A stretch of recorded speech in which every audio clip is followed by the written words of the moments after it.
Hello நண்பா. So இந்த வீடியோவில் பார்த்தீங்கன்னா இப்போ ரீசெண்டாக ரிலீஸ் ஆன ஹாலிவுட் அப்டேட்ஸ் தான் பார்க்க போகிறோம். ஸோ வாங்க வீடியோக்குள்ளார போகலாம். ஸோ ஃபர்ஸ்ட் ஆஃப் ஆல் நம்ம பார்க்க போது பார்த்தீங்கன்னா ஈவில் டெத் ரைஸோடைய பாக்ஸ் ஆஃபீஸ் கலெக்ஷன் தாங்க. கிட்டத்தட்ட பார்த்தீங்கன்னா ஈவில் டெத் ரைஸ் பார்த்தீங்கன்னா கிட்டத்தட்ட 50 மில்லியன் கிட்ட பாக்ஸ் ஆஃபீஸ் கலெக்ஷன் எடுத்திருக்கு. ஸோ இதோடைய ஃபர்ஸ்ட் பார்ட் பார்த்தீங்கன்னா கிட்டத்தட்ட 67 மில்லியன் கிட்ட பாக்ஸ் ஆஃபீஸ் கலெக்ஷன் எடுத்து சம்திங் அதுக்குள்ளார தான். தென் இந்த பாக்ஸ் ஆஃபீஸ் கலெக்ஷன் வந்து இது ஒரு ஹிட்டாக ஃப்ளாப்பான்னு கேட்டிங்கன்னா கண்டிப்பாக பார்த்தீங்கன்னா இது ஒரு ஹிட் மூவி தான். ஸோ இவங்க போட்ட பட்ஜெட் இருக்கு இல்லையா, அது பார்த்தீங்கன்னா கிட்டத்தட்ட 1.5 கோர்ஸ் தான் இந்த படத்தோடைய பட்ஜெட்டு. ஆனால் கிட்டத்தட்ட பார்த்தீங்கன்னா பாக்ஸ் ஆஃபீஸில் 50 மில்லியன் கிட்ட எடுத்திருக்கு. ஸோ உண்மையாலுமே பார்த்தீங்கன்னா இது ஒரு ப்ராஃபிட்டான மூவி தான் டபிள்யூபிக்கு. ஸோ அடுத்த அப்டேட் பார்த்தீங்கன்னா ஆண்ட்மேன் குவாண்டமேனியா இருக்கு இல்லையா, அது பார்த்தீங்கன்னா டிஸ்னி ப்ளஸில் மே 17ஆம் தேதி பார்த்தீங்கன்னா ரிலீஸ் பண்ண போகிறாங்க. ஸோ அந்த டைம் பார்த்தீங்கன்னா 4K பிரிண்ட்டும் அவைலபிளாக தான் இருக்கும் அவங்க ரிலீஸ் பண்ணுற டைம்.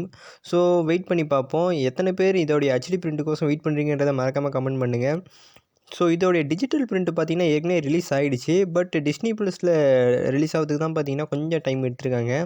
தென் அடுத்து பார்த்தீங்கன்னா இப்போ ரீசெண்டாக நடந்த ஒரு ஈவெண்ட்டு தான் சினிமாகான். ஸோ அந்த சினிமாகானில் பார்த்தீங்கன்னா அப்கமிங் மூவிஸோடைய ட்ரைலர்ஸ் அப்புறம் ஃபுட்டேஜஸ்லாம் ரிலீஸ் பண்ணியிருந்தாங்க. அதில் பார்த்தீங்கன்னா ஃப்ளாஷ், டிரான்ஸ்ஃபார்மர்ஸ், அதுக்கடுத்து ஓப்பன் ஹீமர், ஃபாஸ்ட் அண்ட் ஃபியூரியஸ் இதோடைய ட்ரைலர்ஸ் அண்ட் ஃபுட்டேஜ்லாம் பார்த்தீங்கன்னா ரிலீஸ் பண்ணியிருந்தாங்க.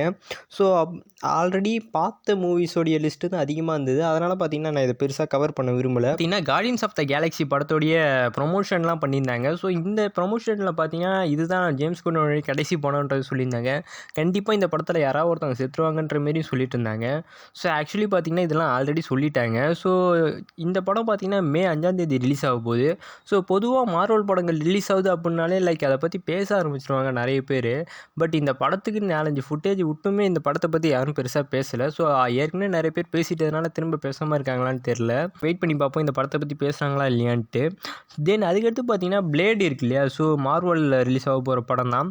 ஸோ அந்த படம் பார்த்தீங்கன்னா அந்த படத்தோடைய ரைட்டர் பார்த்தீங்கன்னா கன்ஃபார்ம் பண்ணியிருந்தாங்க, நிக் பிசலாட்டோ. ஸோ இதுதான் ஒரு பேர்னு நினைக்கிறேன். எதுக்கும் நான் டெக்ஸ்ட்டில் போடுறேன் பார்த்துக்கங்க. ஸோ இவர் தான் பார்த்தீங்கன்னா இந்த படத்தோட டேரக்டர்ன்றதை கன்ஃபார்ம் பண்ணியிருந்தாங்க. தென் பார்த்தீங்கன்னா இந்த படத்தோடைய ரைட்டர் இருக்குல்ல இல்லையா, இதுக்கு முன்னாடியே பார்த்தீங்கன்னா இவர் ட்ரூ டிடெக்டிவ்ன்ற ஒரு படத்தில் பார்த்தீங்கன்னா ஒர்க் பண்ணியிருக்காரு. தென் அதுக்கடுத்து பார்த்தீங்கன்னா இதுதான் மார்வலில் ரிலீஸ் ஆக போகிற, ஆக்சுவலி இது வரைக்கும் ரிலீஸ் ஆன படங்கள்லேயே இதுதான் ரொம்பவே டார்க்கான படம்ன்றதை கன்ஃபார்ம் பண்ணியிருந்தாங்க. ஸோ மார்வலில் ஒரு டார்க்கான படம்னா கடைசியாக நான் பார்த்தது தார் படம் தான். தார் த டார்க் வேர்ல்ட், அதுதான் மார்வலில் நான் பார்த்த டார்க்கான மூவி. அதுக்கடுத்து பார்த்திங்கன்னா ஹல்க்கு படம் இருக்குது இல்லையா, ஸோ அதுவும் பார்த்திங்கன்னா கொஞ்சம் டார்க்காக இருக்கும். ஸோ அது எல்லாத்தையும் விடமே இது கொஞ்சம் டார்க்காக இருக்குன்றாங்க. ஸோ வெயிட் பண்ணி பார்ப்போம். இதுவே ஒரு ஹைப் ஏற்றுது. தென் பார்த்திங்கன்னா கிரேவன் த ஹண்டர், அந்த படம் பார்த்திங்கன்னா ஒரு R-rated படம்ன்றதை சொல்லியிருந்தாங்க சோனி சைட்லேருந்து. ஸோ ஸ்பைடர்மேன் யூனிவர்ஸில் வர ஃபஸ்ட்டு R-rated படம்னா அது இதுவாக தான் இருக்கும். ஸோ உண்மையாலுமே பார்த்திங்கன்னா ஒரு R-rated படம் சோனி சைட்லேருந்து, அதுவும் ஸ்பைடர்மேன் யூனிவர்ஸில், ஸோ நினச்சி பார்க்கவே ஒரு மாதிரி இருக்குது. R-ratedனா எப்படி கொடுப்பாங்கன்னு எனக்கு தெரியல. ஸோ வெயிட் பண்ணி பார்ப்போம். தென் அதுக்கடுத்து பார்த்திங்கன்னா ஏலியன், ஸோ அந்த ஃப்ரான்ச்சைஸில் பார்த்திங்கன்னா ஒரு ஃபஸ்ட் லுக் பார்த்திங்கன்னா ரிலீஸ் பண்ணியிருந்தாங்க. ஸோ உண்மையாலுமே பார்க்கறதுக்கு ஃபஸ்ட் லுக் நல்லாவே இருந்தது. தென் அதுக்கடுத்து பார்த்திங்கன்னா புதுசாக எந்த ஒரு மூவிஸோடைய அப்டேட்ஸும் இல்லை. தென் குங்ஃபு பாண்டா 5 பற்றி ஒரு அப்டேட் கொடுத்துருந்தாங்க.